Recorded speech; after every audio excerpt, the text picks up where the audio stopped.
Sam Harris argues for the replacement of former religion based on ancient texts like the Quran and the Holy Bible in his new book, The End of Faith. This talk from the New York Society for Ethical Culture is about an hour, 20 minutes.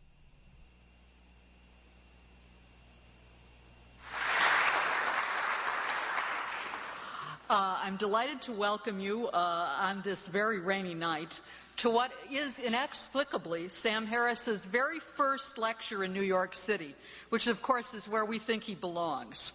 I don't think that Sam Harris needs any introduction to most of this audience. He's the author of The End of Faith, Religion, Terror, and the Future of Reason, a surprise bestseller, and his first book, by the way, that outspokenly challenges one of the most unchallengeable pieties of American culture, that religion is such a great force for good that it should be immune from the rational criticism that we apply to other major social institutions. Before I turn the podium over to Sam, I want to tell you that our question and answer period after his talk is going to be conducted with written questions. There are little white cards in the containers in front of your seats, and if you'll be thinking about it and writing down your questions during his lecture, volunteers will collect them and I'll read them out so we can all hear them and there won't be much of a delay. I will be reading as many questions as possible. After this period, Sam will be signing the books which are on sale in his paperback edition at the table over here to the right. In closing, I have one final thing to say to this audience. As you know, the weather outside is quite unpleasant. So if a bolt of lightning strikes this building or hits you on your way out, I suggest that you follow the advice of the one and only Pat Robertson and call on Charles Darwin for help. And now, without any further ado, Sam Harris.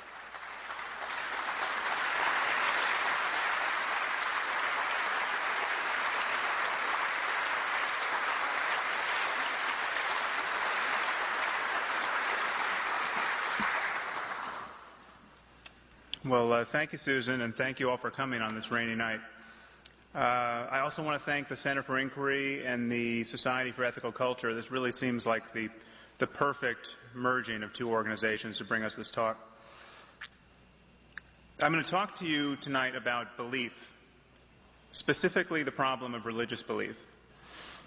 Our world has been balkanized into separate moral communities. We have Christians against Muslims, against Jews.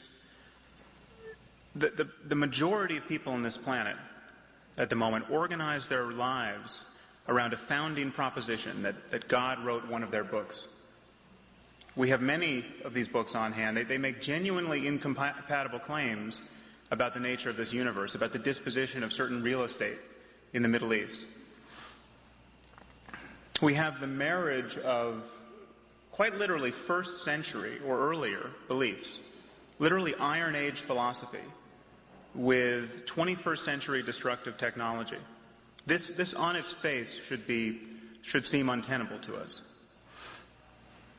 So now I'm going to say some very unpleasant things about religious belief over the next hour.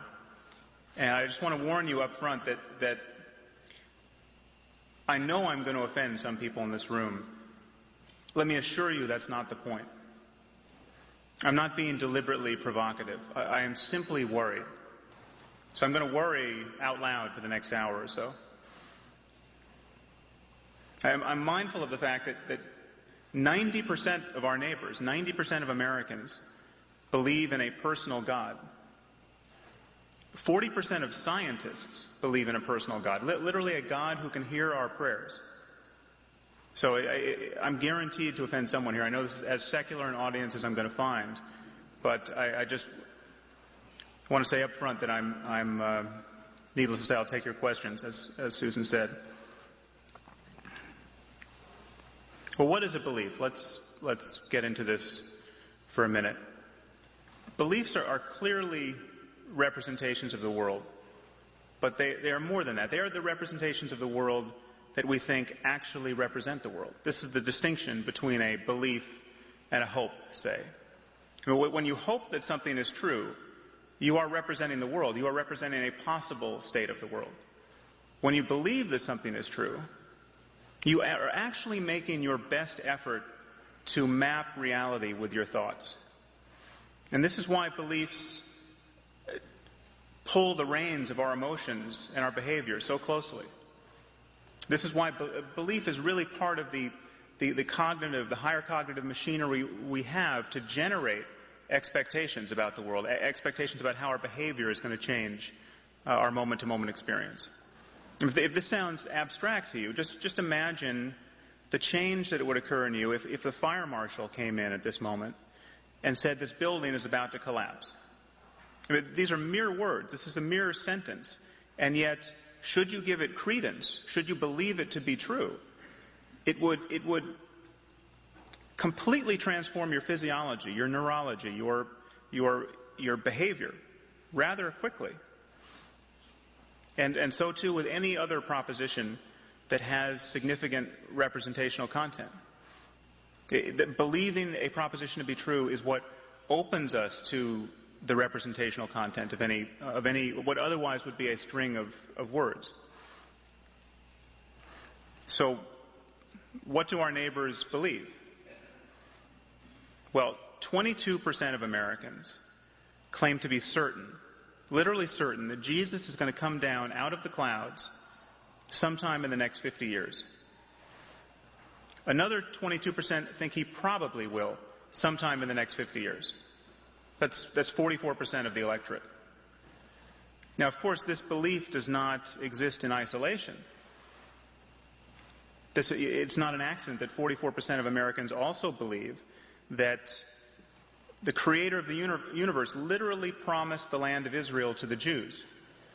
This is in his capacity as an omniscient real estate broker. And these beliefs are knit together with a myriad of other beliefs, infatuations with the end of history, with apocalyptic prophecy. And these beliefs have geopolitical consequences. This is not just what people believe on Sundays. It is actually not an exaggeration to say that something like half of us, something like 44% of the American population, if they turned on their television sets and saw that a mushroom cloud had replaced New York City, they would see a silver lining in this cloud, because it would be a portent to them. It would presage that the best thing that is ever going to happen is about to happen, the return of Christ. Or take another belief, that we've all been pummeled with this debate about intelligent design, the idea that the machinery of the living cell is so complicated that it could not possibly have been generated through naturalistic processes. This should be genuinely troubling to us. This really is eroding the prestige of science in our culture. It is, your children could well be taught this pseudoscience in school, in biology class, one of these days. But it's also important to recognize that it's a bit of a red herring, because 44%, actually in the last Gallup poll it was up to 53%, something like half of us are creationists. Intelligent design is not what they're fancying. They believe that we were created from mud with divine breath sometime in the last 6,000 years. You know, Adam and Eve standing in a garden with a talking snake and a hankering for apples. This is literally the vision of the creation of our species. Or take another belief that really this should just be a curiosity to us until you see its consequences in the world. That the Catholic idea that condom use is somehow immoral. And this is a genuinely ludicrous idea. I can assure you that the powers of the human brain are insufficient to provide a good argument for this. But map this onto sub-Saharan Africa, where literally millions, something like 4 million people, die each year from the spread of AIDS. And what you have there are Catholic ministers literally preaching the sinfulness of condom use in villages where the only information about condom use is the representation of the ministry. I mean, it seems to me that the time for respecting beliefs of this sort is long past. This is genocidal stupidity. It is criminal negligence of a sort that we would not tolerate in any other institution, yet the Vatican cannot be criticized to the degree that it should because it's the Vatican, and there is a overarching taboo around criticizing religious faith.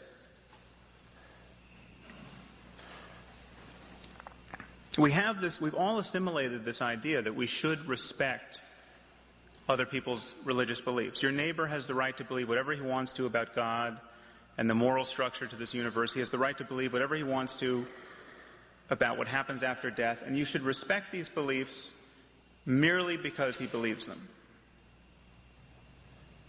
Where else in our discourse do we play by these rules? When was the last time anyone in this room was admonished to respect another person's beliefs about history or geography or engineering or medicine? We do not respect people's beliefs. We evaluate their reasons. If my reasons are good enough, you will helplessly believe what I believe. That is what it is to be a rational human being. Reasons are contagious. If I came on this stage and said that the Holocaust never happened, you would be under no burden whatsoever to respect my beliefs. And we don't respect the beliefs of people who think Elvis is still alive. I mean, the people who make all those crazy pilgrimages to Graceland. These people do not get invited to sit on our boards of directors. They don't become presidents of universities. I mean, that is all well and good, except when you change the subject to God, and then all bets are off. Then the sky's the limit. You can be certain with zero evidence and respected for it. It is taboo to push the conversation into criticism of your beliefs. So what I'm advocating, really, and what I advocate in my book, is a kind of conversational intolerance. We don't need new laws. We don't have laws against Holocaust deniers. All we need is a standard of intellectual honesty where people who pretend to be certain about things they're clearly not certain about receive some conversational pressure. I mean, this would all be accomplished if we treated everyone who spoke about God on the floor of the Senate as though they had just spoke about Poseidon. I mean, just imagine, we have all these hurricanes in the Gulf, and some senator gets it into his head that we should really be praying to Poseidon. I mean, this, after all, is his jurisdiction. The ocean is reclaiming our cities. Clearly, that would be the end of that person's political career. And yet it's not like someone discovered in the 3rd century that the biblical God exists, but Poseidon doesn't. I mean, these claims have exactly the same status. So there is a conflict between religion and science. Many scientists, have papered over this conflict. And no less a body than the National Academy of Sciences, really our most elite scientists, has announced that there is no conflict, that religion and science ask different questions and represent different ways of knowing. Well, religion and science don't ask different questions, and they don't represent different ways of knowing. Every religion is making claims about the way the world is. If Jesus does come down out of clouds like a superhero, Christianity will stand revealed as a science. That will be the science of Christianity. Every Christian will be able to say, "Told you so." I mean, here he is, look at his magic powers. And a sufficient display of magic powers, it would just take a few minutes, would convince any scientist of the claims of Christianity. I mean, take this idea that religion and science are mutually compatible and ask different questions, and broadcast it onto the current debate about stem cell research. I mean, from a biological point of view, stem cell research is one of the most promising areas of research in biology to generate medical therapies for scores of conditions. There are literally tens of millions of people in our own country suffering from diabetes, from spinal cord injury, Parkinson's, full body burns. And stem cell research is, while who knows when and how it will pan out, any biologist will tell you this is what we should be doing, and yet we're not funding it at the federal level. The concern from the religious point of view is that we have to destroy 3-day-old human embryos to conduct this research. And the ethical debate stops there. It is just merely asserted from the religious point of view that 3-day-old human embryos have souls. You have souls in the petri dish. You have souls in the little girl with diabetes. You can't, the interest of, who can weigh the interests of one soul against another?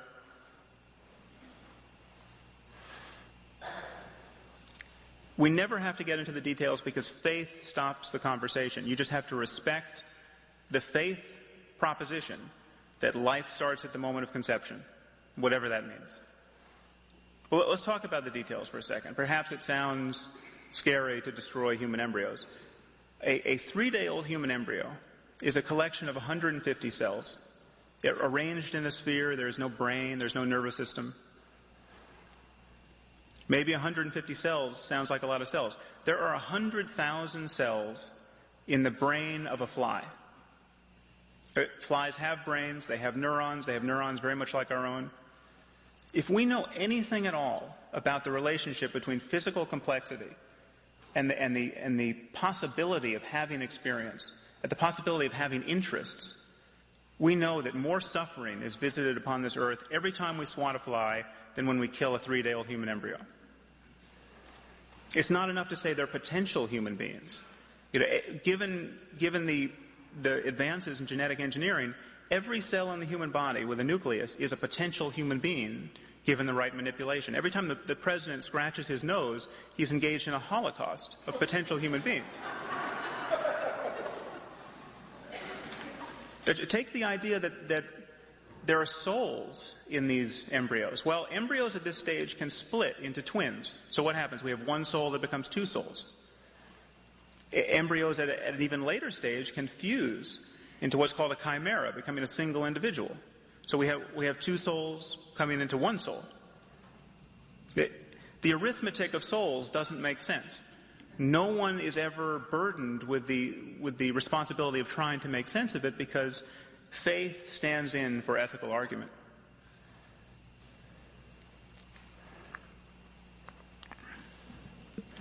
So my argument to you, really, and my argument in my book is that either you have good reasons for what you believe or you don't. If you have good reasons, your beliefs are part of the general purview of scientific rationality. So we don't need to distinguish between hard science and soft science. This includes history. This includes all intellectual discourse where people honestly represent the state of the evidence and seek evidence. And religion is the only area of our lives where having no reasons or having very tenuous reasons is considered a boon, really. It's often considered even more ennobling to take this on faith rather than, this is the parable of doubting Thomas. So having noticed this confrontation between religion and science and faith and reason generally, many of us have become what is now called religious moderates. The religious moderation really is the flavor of religion that is acceptable to so many people who are otherwise rigorously honest in intellectual terms. And in my book, I criticize religious moderation rather harshly, and this has actually been some of the most controversial material in my book. So I just want to run through my argument briefly about this because it has raised some hackles. The first thing to say up front is just that religious moderation is better than fundamentalism. There's no doubt about that. Religious moderates don't fly planes into buildings. Religious moderates don't organize their lives around apocalyptic prophecy, and that's a very good thing. But religious moderation has some real problems. The first is that it gives cover to fundamentalism.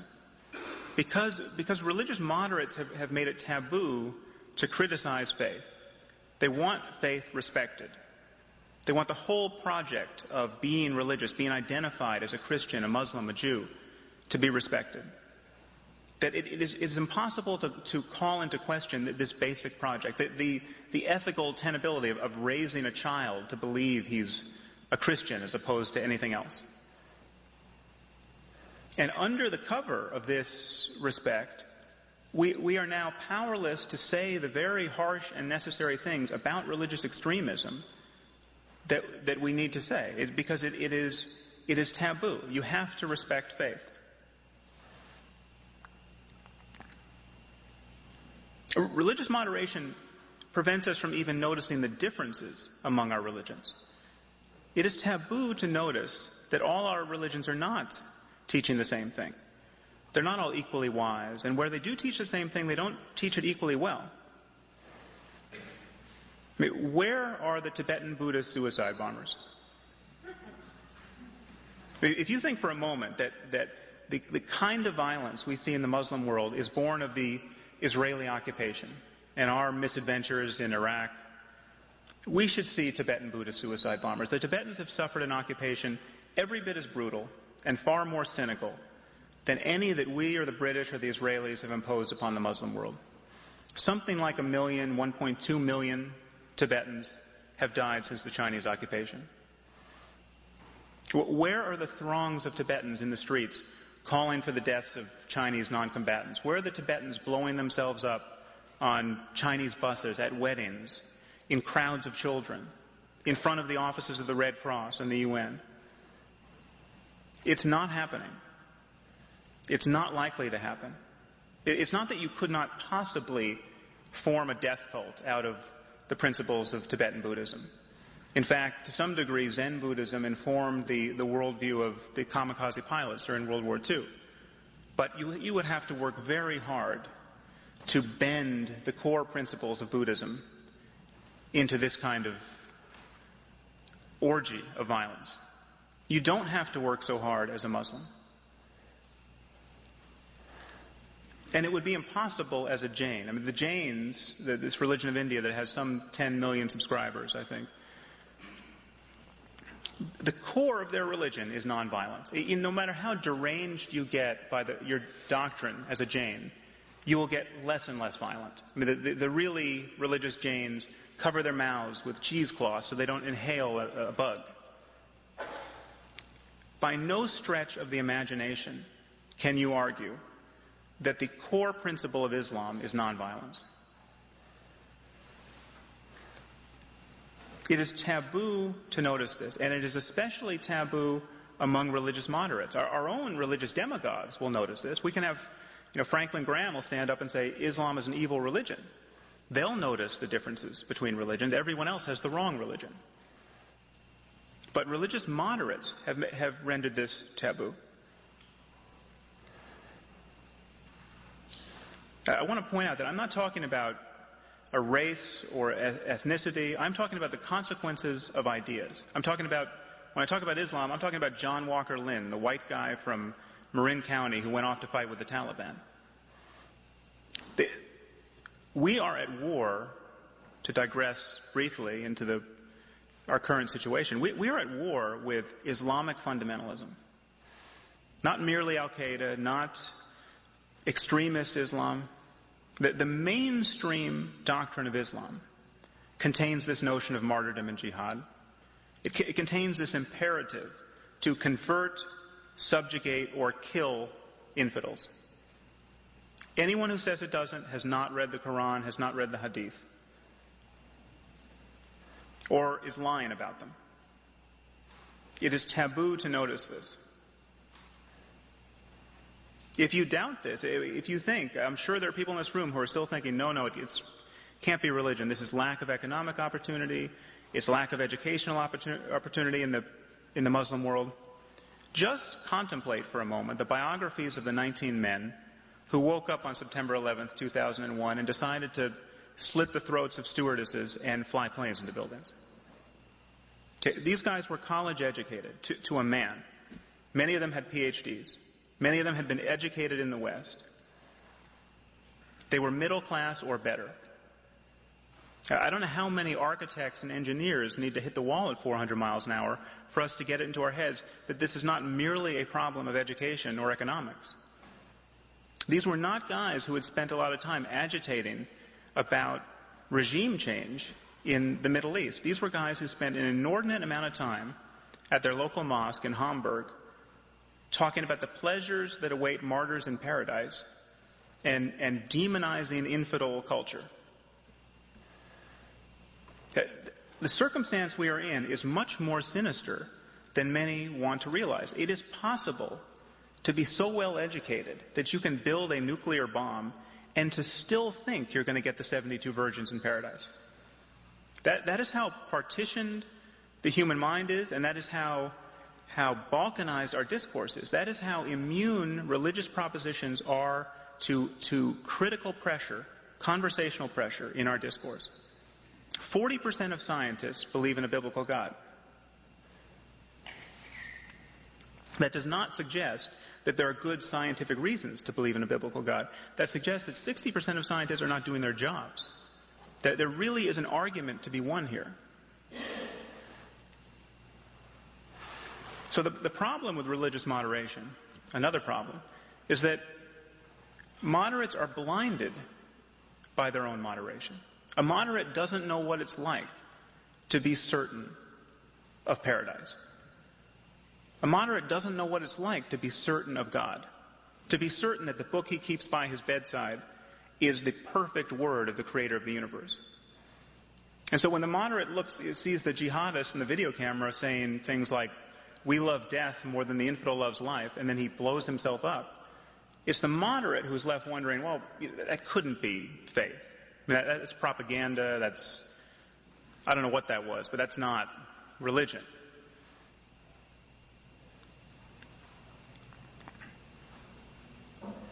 So it is really the discourse of religious moderation that keeps convincing us that religion is not the problem, that this violence would happen anyway, that these 19 guys would have killed a lot of people anyway. There's no evidence for that. Another problem with religious moderation is that it is intellectually bankrupt. It really represents a fundamentally unprincipled use of reason. At least fundamentalists talk about evidence. You ask a fundamentalist, why do you believe that Jesus was the Son of God and the Bible is the perfect Word of God? You'll get reasons. They're not good reasons, but you will immediately see that these people are engaged in an evidentiary pursuit. They'll say things like, the New Testament confirms all of Old Testament prophecy, or every prophecy in the Bible has come true. These are specious claims, but contrast that to what moderates say. Moderates don't talk about evidence. Moderates talk about meaning. They talk about the good effects of believing as they do. Now, just take that kind of talk into another area. Just change God to some other consoling proposition and appreciate what a non sequitur that is as to the question, why do you believe in God? This is actually an example from my book. Imagine your neighbor believes that he's got a diamond buried in his backyard that's the size of a refrigerator. Okay, and you ask him why. And he says things like, well, you don't understand. This diamond gives my life a lot of meaning. Or, my family loves the gatherings we have on the lawn digging this pit every Sunday. And are we going to take that away from us? Or imagine if he said, I wouldn't want to live in a universe where there wasn't a diamond buried in my backyard that's the size of a refrigerator. It's pretty clear, it's immediately clear that those responses would be inadequate. Deeply inadequate. Those really are the responses of a madman or an idiot. And yet, take the same kind of thinking into the religious domain, and these responses have immense prestige. In fact, unless you endorsed some thinking of that kind, you could not possibly get elected to political office in this country.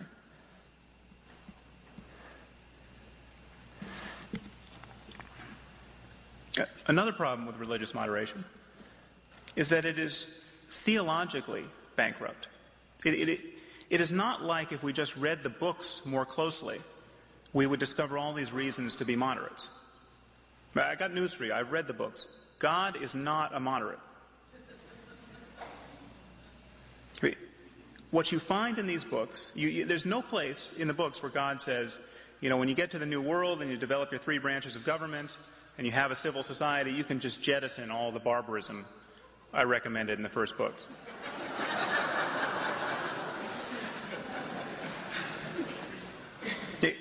These books really are engines of fundamentalism. They are engines of intolerance. There really is a wrathful Jesus in the New Testament waiting to be found in 2 Thessalonians and in Revelation, where exactly the Jesus who we have in the Left Behind series of novels that 60 million people have bought. The Jesus of just fiery wrath who's going to throw people into the pit. Okay, that is there to be discovered. Nowhere in the book does it say, well, that's bogus.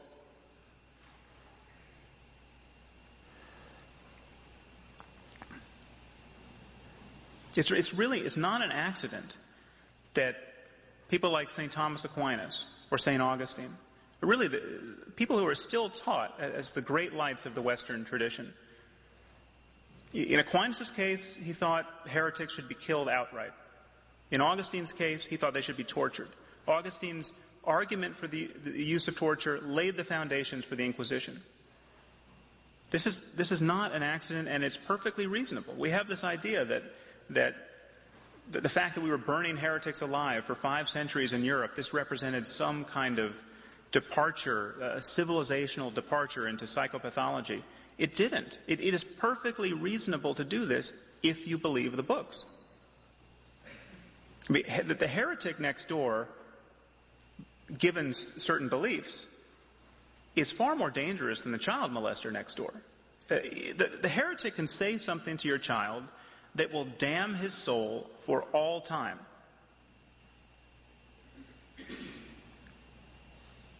Religious moderates lose touch with the fact that it's possible to believe this.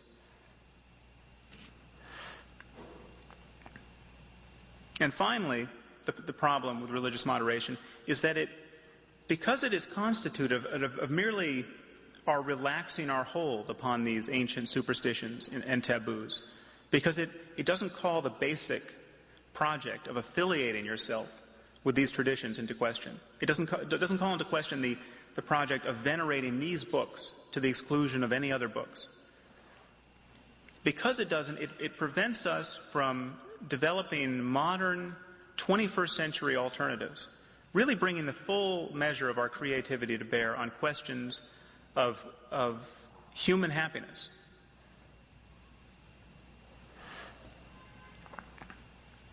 Now, this link between religion and morality that really is everywhere in our culture, and which really underwrites religious moderation and religious fundamentalism to a significant degree. This idea that without religion, something fundamental would be lost to us in moral terms. This really is questionable when you look at the books.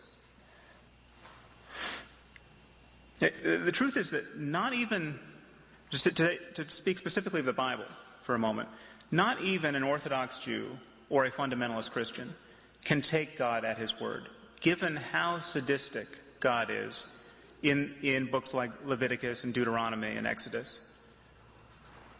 I mean, if you were going to draw your to-do list out of a book like Leviticus, you would make Mullah Omar of the Taliban look like Franklin Delano Roosevelt.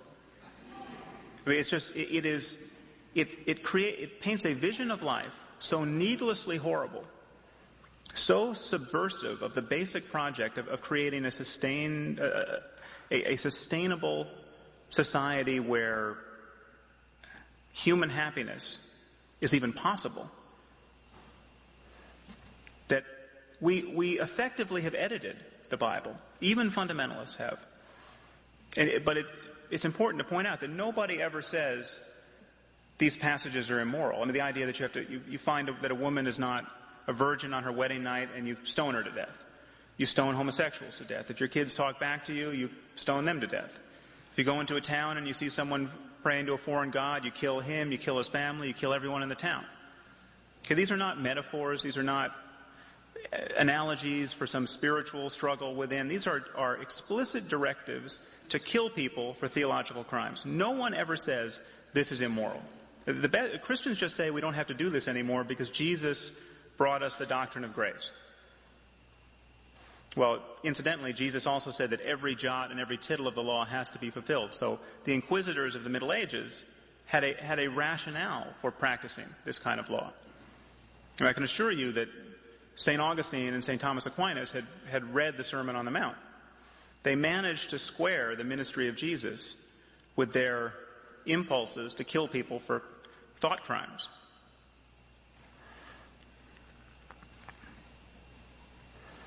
I mean, if this is the best book we have, from the point of view of fundamentalism, the Bible is the best book we have, or the Quran is the best book we have because it's literally been dictated by the creator of the universe.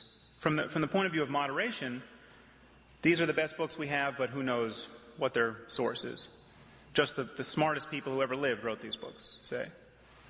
If the Bible is the best book we have in the West, in ethical terms, we should be practicing slavery. The creator of the universe clearly expects us to keep slaves. He simply tells us not to beat our slaves so severely that we put out their eyes or their teeth. Jesus clearly expected us to keep slaves. He never criticizes the institution of slavery. He uses analogies with slaves. Paul, in 1 Timothy, admonishes slaves to serve their masters well and to serve their Christian masters especially well so that they can partake in their holiness. The abolitionists were absolutely on the wrong side of the theological debate. If this is the wisest book we have, the slaveholders of the South were right. And on so many other questions, this is true. If this is the wisest book we have, we should be beating our children with rods. It says in Proverbs. Incidentally, fundamentalist Christians in our country are beating their children with rods. Last year alone, in Alabama, 40,000 kids were paddled in their schools. It's legal to do this. This is a faith-based initiative.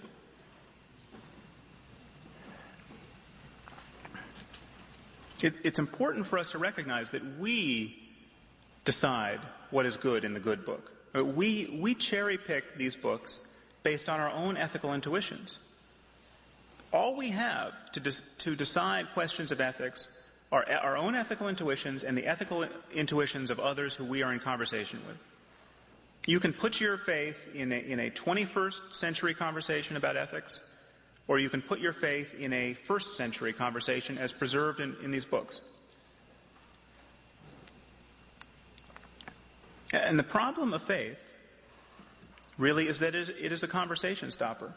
As long as you don't have to give reasons for what you believe, you have effectively immunized yourself against the power of human conversation. I mean, you hear religious people say things like, there's nothing you can say that will change my mind. I mean, just imagine that said in medicine.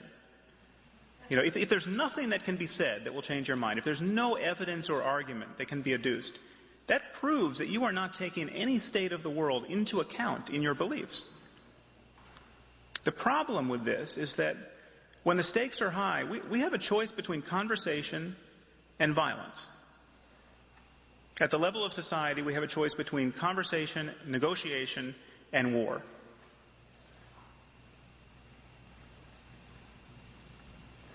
The only willingness to take on and consider new evidence and new argument guarantees that this human collaboration is open-ended. Only that willingness guarantees that. Religion is the one area of discourse where we have made a fetish of a very different frame of mind.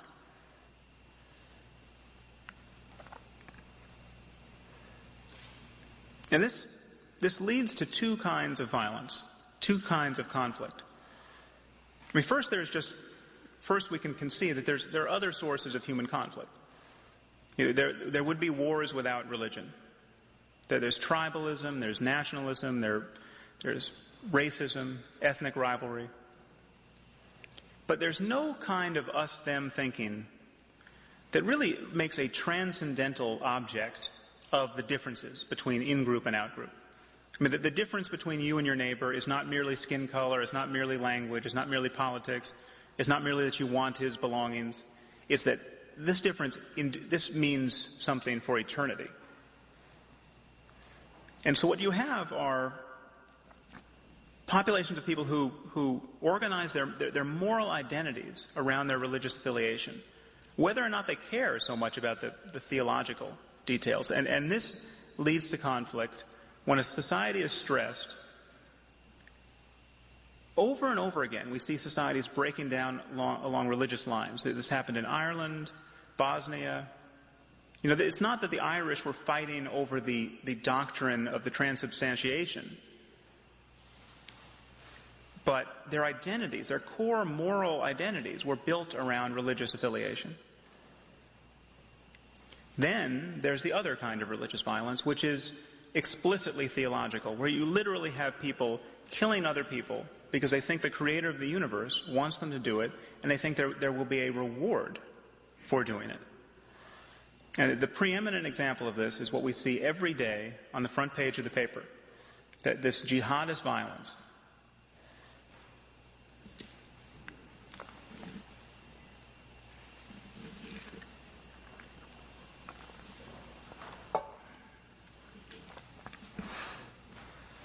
So my argument to you really, and my argument in my book, is that unless we call into question the dogma of faith, unless we call into question the idea that beliefs can be sanctified by something other than evidence and argument, we will never successfully undercut the basis for religious violence.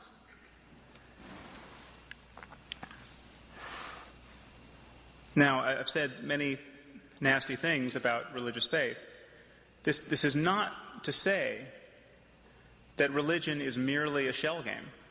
This is not to say that all religion is just a tissue of lies and misconceptions and cognitive errors designed to anesthetize us against our fear of death.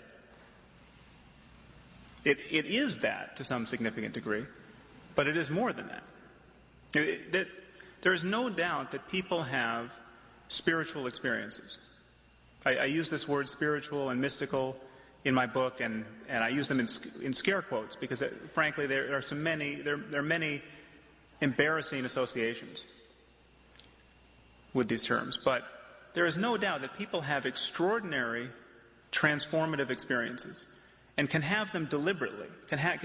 Every culture has produced people who have gone off into caves for 40 days or 40 years and discovered that a deliberate use of attention, of introspection, through meditation, through prayer, this can really transform the human mind. And the testimony we have on this subject comes to us through our religious traditions. And unfortunately, therefore, it is mingled with all manner of superstition and dogma. And it's not mingled to the same degree in every tradition. And this is also taboo, to notice that our contemplative traditions, our spiritual traditions, are not equally insightful. East and West, for instance. It's a bit of a cultural mystery as to why this is so. But the Eastern tradition has been, the Indian tradition generally, and Buddhism especially, has been so much more sophisticated, so much more empirical in their study of first-person experience, or just in their study of what it is possible for a human being to realize if he or she just pays close attention to the flow of experience. There are analogs in the Western tradition. There have been great Christian and Jewish and Muslim contemplatives. Yes, I mean, in the context of every ideology, there are people making the best of it. But the difference, East and West, in contemplative terms, really is like the difference between Western medicine and Eastern medicine. If you have an appendicitis, you better hope that you're near a Western hospital with a Western-trained surgeon. you don't want to see your acupuncturist. I mean, maybe there are some things that Eastern medicine is better for, but generally speaking, Western medicine is the only medicine we have. And incidentally, if you do get an appendicitis, you might consider this idea that you've been intelligently designed. If ever there were a reductio ad absurdum of intelligent design, it's the appendix.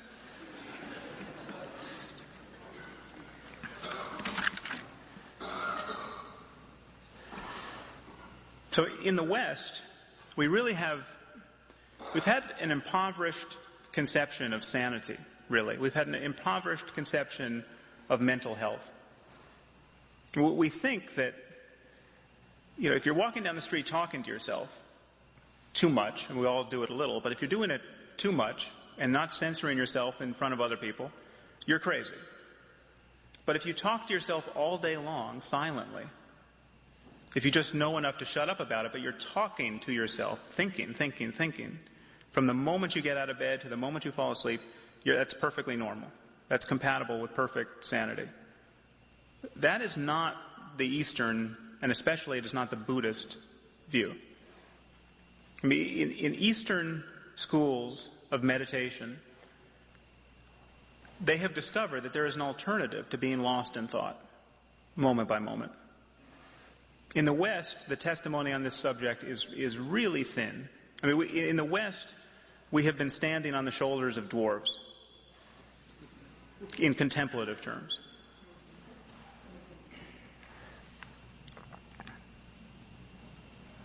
So I just want to briefly sketch for you what I think our contemplative traditions attest to.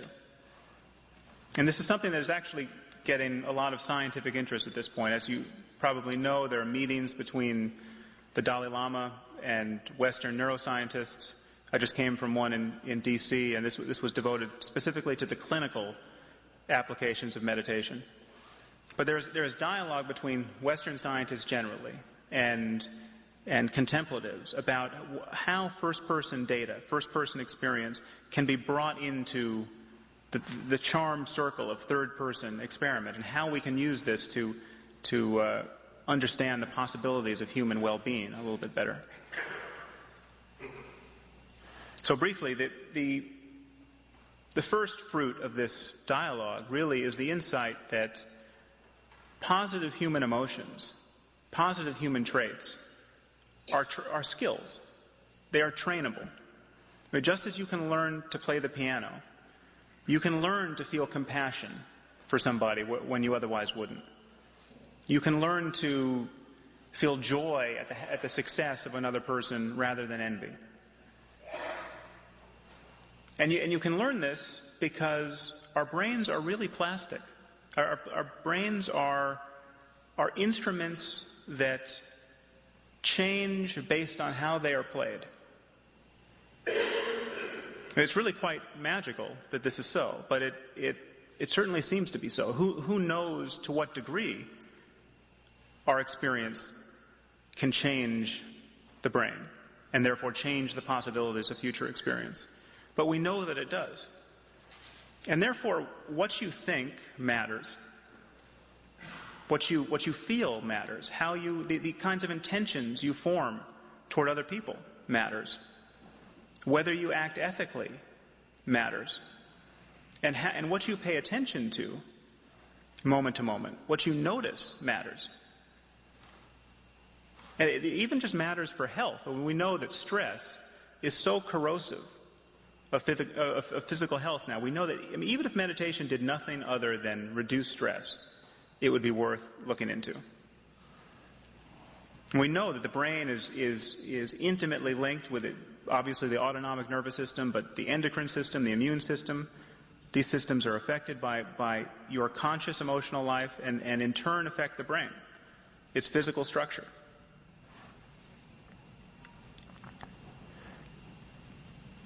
But there's a deeper message from our contemplative traditions beyond that we can change our minds. The message is that there's something beyond the search for pleasure and pain. There's something beyond joy and sorrow and just the vicissitudes of human experience. And what is beyond is not some distant paradise. It is simply consciousness itself. There is this insight that consciousness, that very thing that is aware of your experience in this moment, the very thing that is hearing the sound of my voice, that is feeling the sensation of your body sitting there, that transcends its content in some basic sense. That which is aware of joy, for instance, and that which is aware of sorrow is not actually improved by joy or diminished by sorrow. And what meditation is a way of just turning consciousness upon itself to try to glimpse this fact and to glimpse the way it feels. Because it doesn't feel like a self. It doesn't feel like I. We all walk around feeling like we are the thinker of our thoughts and the experiencer of our experience. We feel like we are having experience. We're not merely identical to our experience. And this point of view is really vulnerable to inquiry.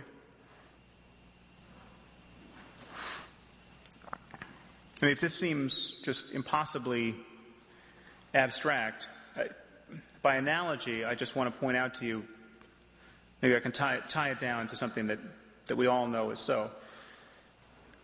We all know we have an optic blind spot. We all know that the optic nerve passes through the retina, and so there's a point in our visual fields where we're not getting any information. We've all probably had this demonstration done in class where you do a mark on a piece of paper and you play with it and you get the mark to disappear. Now, so it is true of you now. There's, as you look out across the room, there's somebody very likely missing a head, and you're not noticing it. It's falling in your blind spot. It is possible to be made to notice this. Most people don't notice it. Even those of us who know about it go for decades without noticing it. And yet it is there, available to be noticed. There is an analogous insight into the nature of consciousness that is just as on the surface as that. It tends to be harder to notice. I mean, it requires most people some training in meditation to notice it. But it is possible to notice that consciousness, that in you which is aware of your experience, does not feel like I. And there's a wealth of testimony on how this can change a person's experience of the world for the better. I mean, there's a kind of mystical well-being that is compatible with going into a cave for a year. I mean, going into a cave, for most of us, going into a cave for a year is synonymous with everything we don't want to happen to us. It separates us from everything we want out of life. It's rather interesting to point out that solitary confinement is considered a punishment even in a prison. And yet you have contemplatives who are willing and made really quite happy by running this experiment on themselves, going into a cave for vast amounts of time and practicing meditation. My argument to you is we have to bring this end of the human this end of the spectrum of human experience into the data of our worldview. We have to understand the possibilities of the plasticity of human experience. And our conception of human well-being has to include this.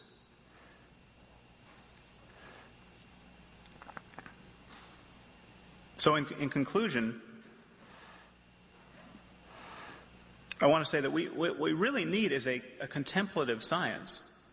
We need a way of talking about human well-being and the possibilities of human happiness that is as totally unconstrained by dogma as science is. We need to find a way of talking about the reality of death. I mean, the fact that we are all going to die is an astonishing situation. If you can just hold on long enough, you are going to witness the death of everyone you love. And this is everyone's experience. No one is going to escape this. If it is possible to be happy in this condition, if it is possible to be deeply happy in this condition, We need to understand this in terms that don't rely on divisive superstitions.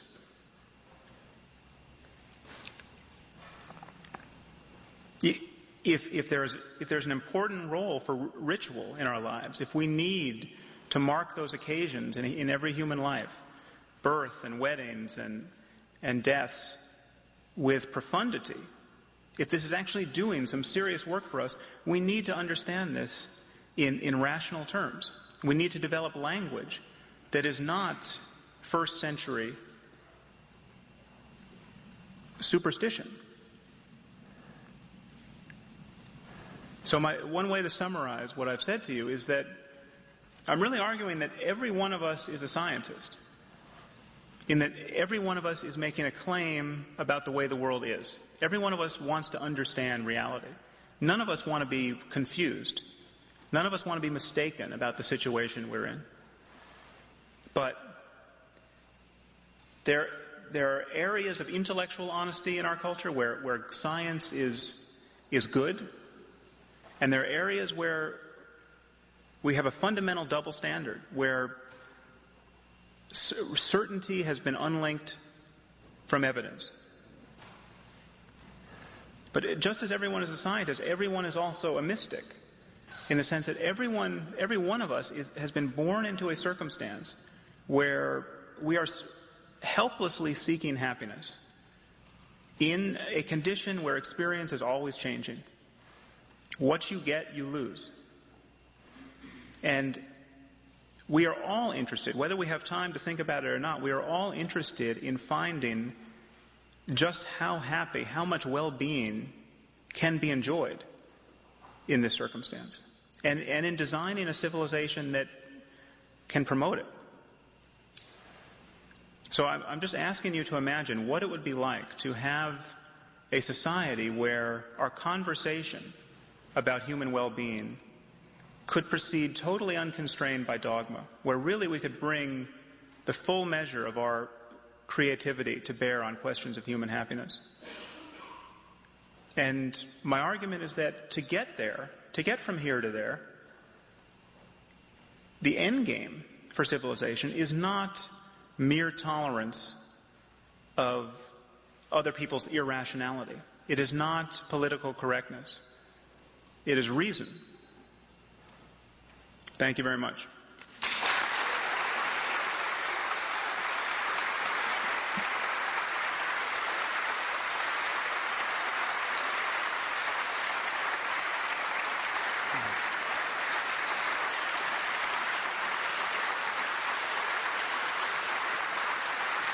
Thank you.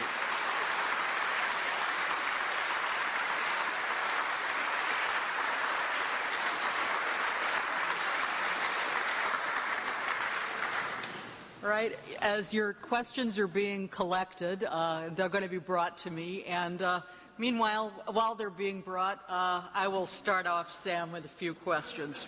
One of the questions I'm asked most frequently in interviews is, and I've been asked it many times, what's to prevent you from going out and committing murder if you don't believe in God? What do you say to people who insist that there can never be any morality without religion? Well, yeah, as you say, this is an incredibly common question, and we're all wise to prepare an answer for it. I happen to have one. I mean, one counterpoint to this suspicion is, if you just look at the societies where there's the least homicide, the least violent crime. These really are the most atheistic societies on the planet. I mean, if you just look at the UN Development Index, which ranks societies by violent crime, by literacy, by educational attainment, by per capita income, without exception, apart from the presence of the United States somewhere in the top 20, these are the most atheistic societies on the planet. Societies like the Netherlands and Canada and Australia, Sweden. There is no evidence whatsoever that high levels of religious adherence leads to a moral society. In fact, if you look at within our own culture, if you look at the red state, blue state divide, where are most of the murders occurring? Where are most of the teen pregnancies even, and even the abortions? These are happening, in those states that have the highest level of religious adherence. Okay. Here come your questions. I'll ask you one more while I vet these. I'd like you to pick up on some of the things you said about Eastern religion, because it seems to me that, in a way, you give Eastern religions kind of a pass on the whole issue of rationality. For example, the Dalai Lama just had a piece in the New York Times, which I'm sure everyone here read, and there didn't seem to me to be much difference between his views on the relationship between religion and science and that of the moderate Western religions you criticized. Would you comment on that? Yeah, well, one problem is that we have this one word, religion, and as though this named a really homogeneous class of infatuations and doctrines. And it doesn't. Religion is a word like drug. There are drugs. You have aspirin and you have heroin. And they're not very similar in terms of their effects on a human life. And while there are many wacky and unsupportable dogmas within every religion, within Buddhism, they're different, and there's a spirit of empirical rigor that the Dalai Lama has, for instance. I mean, he's gone on record over and over again saying if science demonstrates something that some doctrine of Buddhism is false, then science wins. I mean, he has that to some degree. That's a blank check, because some of the doctrines to which most Buddhists are attached are doctrines that science is not likely to weigh in on anytime soon. But there is a difference, and while I criticize Buddhism in a very long endnote in my book, it is distinct from Islam, and as Islam is distinct from almost every other religion at this moment. Here is a great question from the audience. While we as adults agree with you totally, how do we begin to reach our young children or grandchildren? How do we teach our young children or grandchildren about life in this respect, when those under the age of 7, the age of reason, will not understand these ideas in the midst of this society? Well, I think kids, unless they're conditioned otherwise, don't come into this world believing themselves to be Christians or Muslims or Jews. I mean, we give them these ideas. They don't just pluck them out of the ether. And so it seems to me that simply giving honest answers to their questions, and certainly lifting this taboo of saying I don't know. I mean, we're so reluctant to say I don't know. And incidentally, scientists are the people who are really good at saying I don't know. They say I don't know all the time because they're terrified that some specialist is going to be in the room who knows so much more about what they've been asked that you can almost never get a scientist to weigh in on anything but his most narrow area of specialization. And this is slightly off topic, but notice the fact that science is paying a price for this, in that fundamentalists are really good at using the candor of science against it. I mean, whenever scientists say I don't know on Larry King Live, therein rush 1,000 fundamentalists, giving us the God of the gaps there. And that's really what intelligent design is. It is politics and religion masquerading as science. Do you think the right wing actually believes in religion, or does it simply use religion to mobilize the masses to support the fight for finite natural resources like oil? Well, that is spoken like a true religious moderate. Incidentally, needless to say, I believe that many people, most of the time, really believe what they say they believe. And their allocations of time and energy attest to this. Certainly a willingness to blow yourself up attests to this. But the people who are standing out on the sidewalks with the placards protesting homosexuality, I believe they really think homosexuality has been proscribed by God. And incidentally, that is why the First Amendment to the Constitution is not good enough to keep religion out of politics. It is only rational to be motivated by what you think is true. If you really think there is a God who hates homosexuals, it would be totally irrational to live in a society that just happily live in a society that just tolerates homosexuality. So I actually do believe people believe these rather unbelievable things.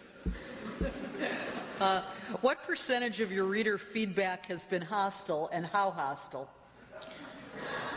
That's actually been a pleasant surprise. I would say at this point something like 99% is really quite positive and quite supportive, and then there are the crazy emails, but nothing terribly scary either, so that's been good. What in your mind is the proper relationship between atheism and libertarianism? Actually, it's an interesting question. I've never thought about that, but there's a link in the sense that really the core idea of libertarianism is that peaceful, honest people have the right to be left alone, and this is trespassed rather obviously by the religious right in their impulse to legislate what goes on in the bedroom and in other aspects of our privacy. So libertarians are very much, while they are conservative in ways that don't satisfy many liberals, they are fundamentally against this idea that you can intrude upon your neighbor's pursuit of happiness because you don't like his behavior. If his behavior doesn't affect you, if it doesn't affect your property, then consenting adults should be able to do whatever they want, and that seems to me a very sensible way of looking at it. If neuroscience ultimately shows, if it hasn't already, that religious zealotry has a chemical or genetic component, then what solutions do you have to the whole question of world or religious peace? Asterisk. Note that half of all scientists are religious may be the direct measure of this genetic component. Yeah, well, it all has a genetic and chemical component. I mean, every aspect of our experience. And the nature-nurture divide has been somewhat oversold. Again, I would point to Western Europe.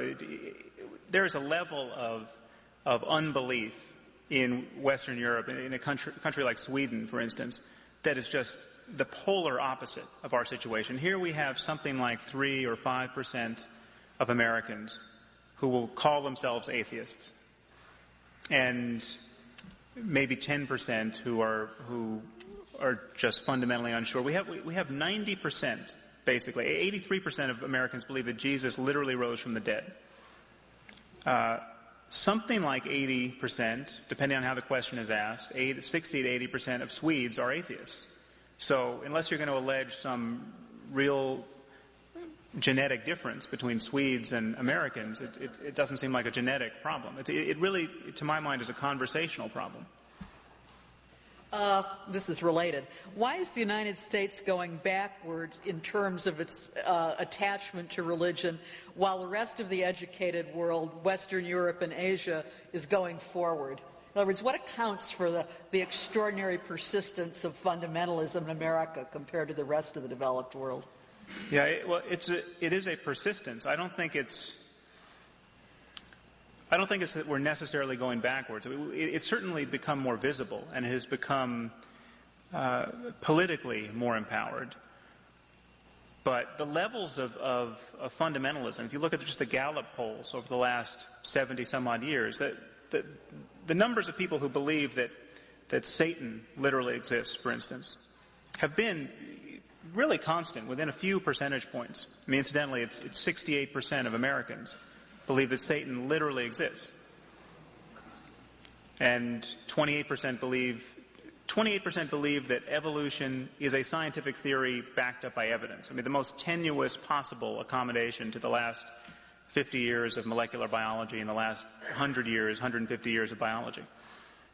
So, while there are many excellent and profound arguments against religion, what specific practical practices can replace the portions of religious ritual that deal with human fears and anxiety about death, for example?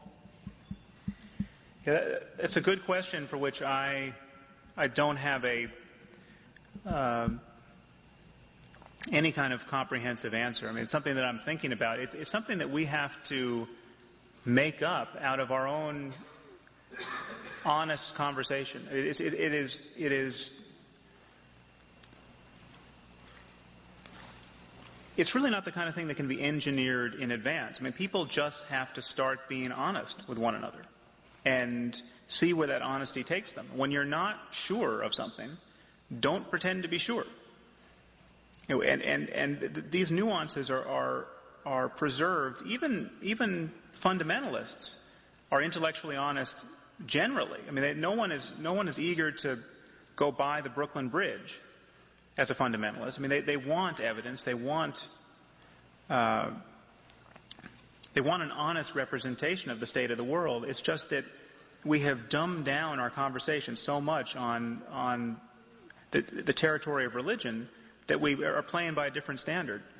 And so I think it's for us to find out what would take the place of superstition and taboo. What do you think of Anne Rice's new novel about Jesus? I haven't read it. I think I'm unlikely to read it. But she's going to sell a lot of books without me. So I don't know. Some of you may have seen the Colbert report about that. It said Anne Rice has gone from writing about guys who want to drink your blood to writing about a guy who wants you to drink his blood.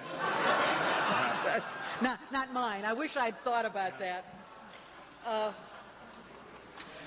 How do you restart a conversation with someone who says, nothing you can say will change my mind? Oh, it's hard. You know, I've been on AM radio enough to know that there are people who you can't talk to. I mean, it's really, there are doctrines that are hermetically sealed, where the person like me who's going to challenge the belief has been demonized in advance as a temptation. I mean, the moment you start to sound reasonable enough so as to shake someone's faith, you are suspected of being the Antichrist. I mean, they are prepared for a sufficiently alluring counterpoint to their dogma. So it's and in the Muslim world, this is also, I think it's a deeper problem actually, because the taboos around criticizing faith are literally enforced by capital punishment in so many Muslim countries. I mean, you take your life in your hands, making the noises I'm making in any Muslim community on this planet, and it's not just in the Middle East. And we're talking in a suburb of New York. It is not. This kind of conversation is not being had in the Muslim world, and it's we have to find some way to inspire it. But it's how we do that is a genuine problem. Science, specifically quantum mechanics, has shown mathematically that we live in one of an infinite number of possible universes. Why is this acceptable while a belief in God is described by you as superstition? You know, that's an interesting question. I think it was Martin Rees, the Royal Astronomer of Britain, has said that inflationary physics, this idea that we could live in one of innumerable number universes, all functioning by different laws, suggests that there are probably functionally infinite numbers of technologically advanced civilizations existing right now. And these technically advanced civilizations would have, almost by definition, invented computation and invented computers, and they'd be able to simulate universes on their computers. And it stands to reason there would be more of these simulated universes than actual universes. And therefore, on this reasoning, we should suspect to be in a simulation rather than in a real universe. Now, I guess the only thing I want to say about that, not being a physicist, is that physics appears to have achieved such a state of rarefication that it's almost impossible to know when a physicist is joking.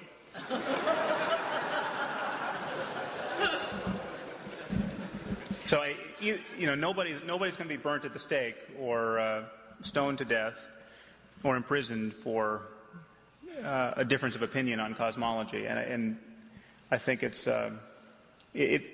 for physicists to decide what is a rational claim to knowledge in the discourse of physics.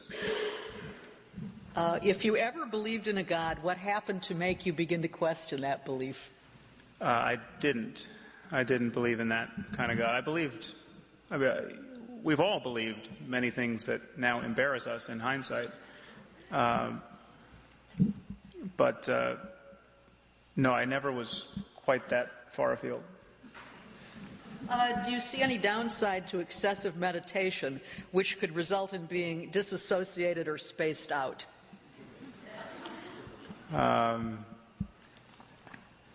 Yeah, I can exemplify that, being disassociated and spaced out right now.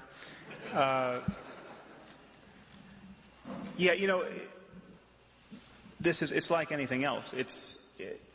We are imperfect people devoting ourselves to various pursuits, and every Buddhist community, every meditative discipline has its casualties and can select for people who are not all that good at gratifying their desires in the world. So you have a lot of, the people who go into a cave for a year, not all of them are the next Buddha. Some of them are very likely quite neurotic and not happy in their lives. So it's you just have to be, you have to separate the various variables, but it's quite possible to, I would imagine, meditate in a way that isn't good for you. Good for you based on who you happen to be, or good for you because you're either doing it wrong or the practice is not suited to you, in the way that it's possible to exercise in a way that's not good for you. There's nothing wrong with jogging, except if you have bad knees, except if you have a bad back, except. So there's almost certainly an analogous issue with meditation. Do you think that fundamentalist Christians in the United States would really have any objection to fundamentalist Islamic theocracies if they didn't support terrorism? Oh, yeah, they would have an objection. It's just it wouldn't be so troublesome. It's the wrong religion. From the point of view of Christianity, all those people are going to hell, and the Muslims have returned the favor. All the Christians are going to hell. So. This is pretty broad, but I'll read it out. Do you think that modern secularism is an evolutionary transition to another state of consciousness, or is it the end of evolution? I'm actually not a fan, and I've received some heat for this, I'm not a fan of words like secularism and atheism. I don't think we have to name the counterpoint to religious irrationality. We don't have words to describe not being an astrologer or not being an alchemist. I mean, nobody wakes up in the morning and says, I'm not an astrologer, I'm not an astrologer. And to some degree, I think the same will work for not being duped by the false certainties of religion. We simply need to apply reason. We can talk about being rational. Ultimately, I don't think we have to talk about being secular. So, Sam, why do you uppercase G in God in your book? I know the answer to that. Well, it's the, I guess I could plead that the copy editor did it, but it's the God most people believe in. I mean, most of the readers are not believing in one God amid many other gods they think exist. There's the one God, the biblical God, which is the Quranic God. I think we'll close with this question. Seems to me very important. What practical steps can we take as individuals in our individual lives to bring about the conversational intolerance you advocate? Well, it's interesting because I'm not actually recommending that we just oppose every claim to religious conviction wherever we find it. I'm not recommending that, in a closed elevator, you hear someone talk about Jesus and you unleash on them. It's really just in situations like this. As a start, I think, when you're at the podium or when you're writing an editorial or an opinion piece for the newspaper, or you're in a situation where you are advancing the conversation about ideas, it seems to me that we all have a moral responsibility to be deeply honest about these things. And so I'm not advocating that we all rush back and destroy every Thanksgiving dinner over these issues. But and then who knows where it would go from there? I mean, there's room certainly for being civil and just turning the other cheek. Thank you. Yeah. Thank you very much. Sam Harris is currently completing a doctorate in neuroscience to research the neural foundation for belief. The End of Faith is his first book. Visit www.norton.com for more information.